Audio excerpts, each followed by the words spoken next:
DJ Kanchan Raj Muzaffarpur. छौड़ी गे गाल तोहर लागै छौ बर्फी नियन। छौड़ी गे गाल तोहर लागै छौ बर्फी नियन। हमरा चिखाई दे तनका छुआई दे देबो लुटाई गे धान। हमरा चिखाई दे तनका छुआई दे देबो लुटाई गे धान। छौड़ी गे गाल तोहर लागै छौ बर्फी नियन। हमरा चिखाई दे तनका छुआई दे देबो लुटाई गे धान।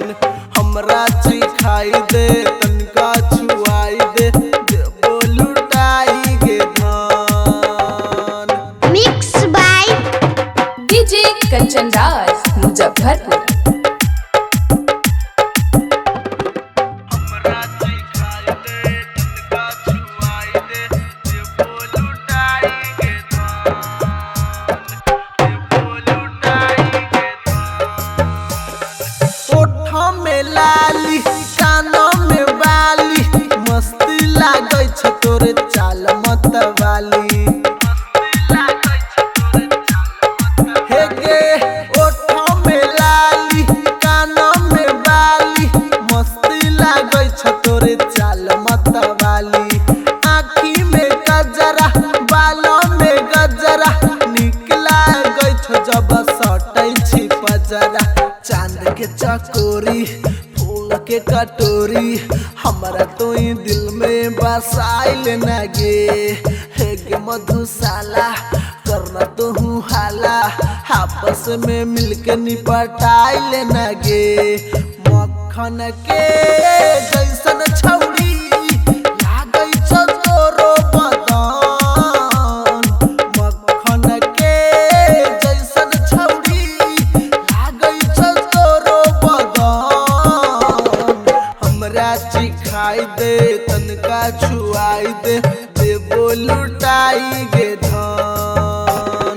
हमरा चिखाई दे तनका छुआई दे देबो लुटाई गे धान। Mix by DJ Kanchan Raj Muzaffarpur.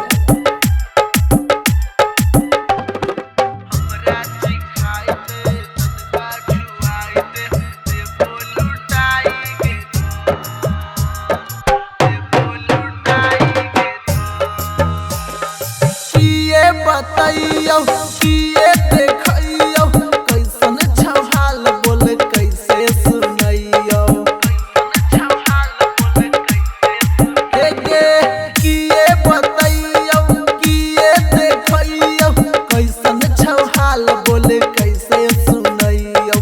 आँखी में बसल छौ तोरे के चेहरा सुतै छियौ तब तो आबै छी नियरा। करै छियौ पीछा मन में छौ इच्छा तोरे के दुल्हन बनैबौ गे हम। आशीष कुमार के आपन बनाइले दिल में बसाइले कहै छियौ हम। भीमा विनोदवा घूमै छौ गे करिहे ना ओकरा पसंद। भीमा विनोदवा घूमै छौ गे करिहे ना ओकरा पसंद। हमरा चिखाई दे तनका छुआई दे देबो लुटाई गे धान। हमरा चिखाई दे तनका छुआई दे देबो लुटाई गे धान। presented by Ashish Recording Studio, Manihari, Katihar।